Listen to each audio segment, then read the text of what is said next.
మీ fundamental rights కి ఐడీలు ఇచ్చి ప్రతి media reporters, not main channels, all 160 reporters మా దగ్గర అడ్రస్లు ఉన్నాయి.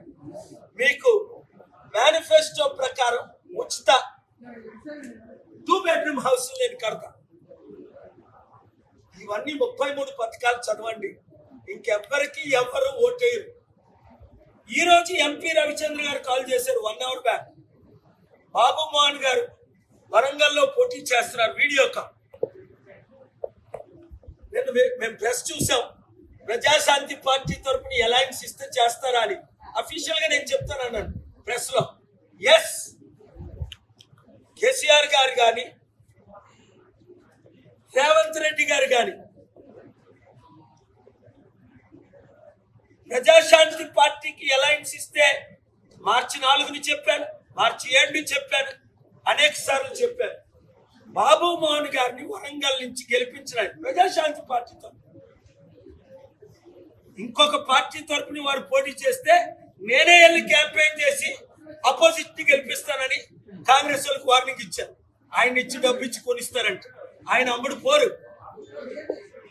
ప్రజాశాంతి పార్టీలో ఆయన చేరిందే ప్రజాశాంతి పార్టీని గెలిపించడానికి. పార్లమెంట్ అభ్యర్థిగా ఇప్పుడు 100లో 40 ఓట్లు ఉన్నాయని సర్వేలు మీరు చూస్తున్నారు. వరంగల్లో నన్ను విశాఖపట్నంలో గెలిపించండి, బాబు మోహన్ గారిని ప్రజాశాంతి పార్టీ తరపున వరంగల్లో గెలిపించండి. అభివృద్ధి అంటే 100 రోజుల్లో తెలంగాణలో, ఆంధ్రప్రదేశ్ లో చూడండి.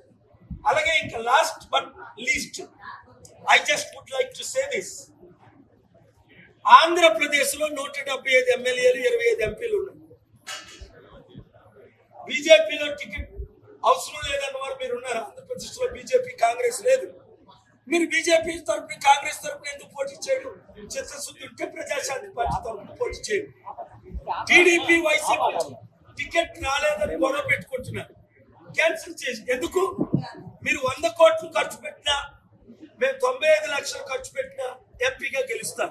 కనుక 7569441275 మా కోర్ కమిటీ మెంబర్స్ రవికుమార్ గారికి, బాబ్జీ గారికి మీరు కాల్ చేయండి. వాళ్ళిద్దరూ కాల్స్ తీసుకుంటారు. రెజమీస్ పెట్టండి. అలాగే 98 వార్డులు నేను తిరుగుతున్నాను.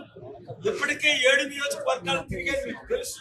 భీమిలి, గాజువాక, ఇంకా గ్రామాలు, ఎందుకు చుట్టూ గ్రామాలు, నగరపాలస లాంటి గ్రామాలు నేను ఇప్పటికే తిరిగాను. లాస్ట్ 1 ఇయర్ నేను తిరుగుతాను.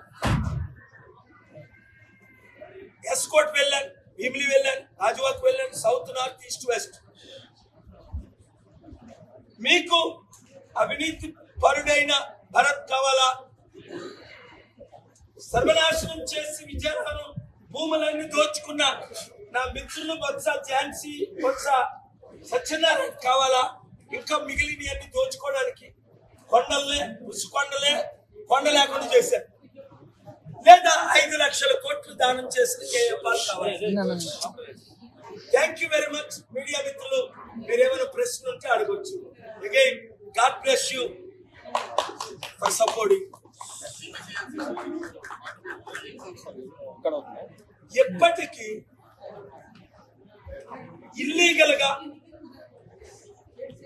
ఎంఈవి సత్యనారాయణ గారు అఫీషియల్ గా ఆక్యుపై చేసింది, డిక్ చేసింది, ఇప్పుడు ఆల్రెడీ తవ్వింది. గత 1 ఇయర్. వెయిట్ నేను చెప్తానండి. మొత్తం ఆక్యుపేషన్ అయితే 70 సంవత్సరాలుగా జరుగుతుంది.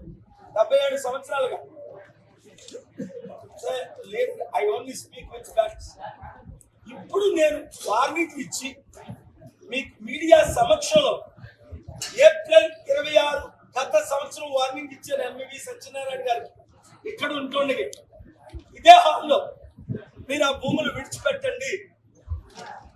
కనీసం 10 సార్లు మీడియాలో మాట్లాడారు. ఇప్పటికి జగన్మోహన్ రెడ్డి గారికి, ఎంఈవి సత్యనారాయణకి ఈ భూములు ఆక్యుపై చేయకండి, మీరు విడిచిపెట్టండి. నేను 3 సంవత్సరాల నుంచి స్ట్రీట్ ల్యాండ్ కొరకు ఫిబ్రవరి 21, 2021 నుంచి ఫైట్ చేస్తున్నాను. నేను ఎంపీగా పోటీ చేస్తానని ప్రకటించింది కొద్ది నెలల ముందే. ఈవెన్ జేడీ గారు ప్రెస్ మీట్ లో ఉన్నప్పుడు కూడా నేను ప్రకటించాను, ఆలోచిస్తున్నాను అన్నాను. Thank you. సరే, ఆ సిరిపురం చర్చి స్థలం కోసం ఆ చర్చి ప్రతినిధులు ఒక రోజు మాత్రం గాంధీ విగ్రహం ధర్నా చేసి పోరాటం ఎందుకు విరమించుకుంటారు? మంచి ప్రశ్న. మీ పేరండి? శ్రీనివాస్. శ్రీనివాస్ గారు. చర్చి పాస్టర్ గారైనా సరే విడిచిపెట్టం. ఎవడు సంతకాలు పెట్టాడు? ఉదాహరణ అండి, ఈ ప్రాపర్టీ టిఏపిపి ప్రాపర్టీ. మాకు 7 బోర్డు మెంబర్స్. ఆ 7 అమ్మడానికి లేదు. అందులో మా ఫాదర్ ఒకరు. Society properties original board. ఇది నా సొంత డబ్బుతో కొన్నాను. ఇప్పుడు దీని విలువ 150 కోట్లు, 200 కోట్లు. నా భార్య మెంబరు, మా ఫాదర్ మెంబరు, మా కోడలు మెంబరు. అమ్మడానికి పవర్స్ లేవు. ఎక్కడో కెనేడియన్ బాప్టిస్ట్ ప్రాపర్టీలు వీళ్ళెవరో అమ్మడానికి. ఒకవేళ అమ్మితే who is that pastor? I will put him in prison. Hindu temple properties కూడా ఆక్యుపై చేశారు. నేను ఎప్పుడు భూ కబ్జాలు వర్ణించి చేయలే. బాబు మోహన్ గారు అదే చెప్పారు మార్చి 4ని. ఎప్పుడైనా అవినీతి చేశానా, భూ కబ్జాలు చేశానా? కమాన్, నన్ను కొనేవాడు ఎవడు లేడు, అమ్ముడుకోలేదని. సార్, స్థలాపకాల్లో అక్రమాలు ఉంటే జీవీఎంసీ బిల్డింగ్ ప్లాన్ ఎలా జారీ చేసింది? జీవీఎంసీ బిల్డింగ్ ప్లాన్ చేసినందుకు వారిని నేను కలెక్టర్ ఎలా సస్పెండ్ చేశానో మునుగోడులో. I will not spare. ఇప్పుడట నేను ఇది మాట్లాడతానని ఈ ప్రాపర్టీకి ట్యాక్స్ కట్టమని ఇక్కడికి వచ్చారు జీవీఎంసీ వాళ్ళు. కమాన్, ఖబర్దార్, దమ్ముంటారా? అరే, ప్రెసిడెంట్లు, ప్రైమ్ మినిస్టర్, ముఖ్యమంత్రులు కేసీఆర్, చంద్రబాబు నాయుడుకే దిక్కులేదు. మీరెవరయ్యా కలెక్టర్లు? పట్టించుకుంటావా? చట్టానికి ప్రతి ఒక్కరు లోపల్సిందే.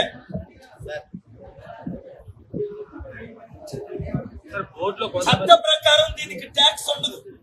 మా property society tax free. Case నడుస్తుంది 2018 నుండి. జీవీఎంసీ కమిషనర్ ఎవరు, ఆయన పేరు నాకు తెలీదు. I'm asking you, GVMC commissioner, listen. 600 rupees 6 months tax. How you are demanding without giving us notice 60,000 rupees, 100 times more money. You go and read section 213. If you don't know the rules and regulations, you cannot give me notice. I will get you fined and suspended. అతను deal పెట్టుకుంటున్నా. రాజశేఖర రెడ్డి పెట్టుకున్నాడు 58 illegal కేసులు వేసి. మాట్లాడుతుండగా మొక్కలు అయిపోయాడు. Heavenly బట్టలు వాడతా, అమెరికన్ బట్టలు వాడతా, ఢిల్లీ బట్టలు వాడతా, కోర్ట్స్ బట్టలు వాడతా. చట్ట విరుద్ధంగా అదానీ కంటే మీరు గొప్పలు కారు. 8 లక్షల కోట్లు లాస్ట్ తీసుకొచ్చే last year number 2 richest man, poorest man అయిపోయాడు. చెప్పి చేశారు మీ మీడియా ముందు 100 సార్లు. That is KA.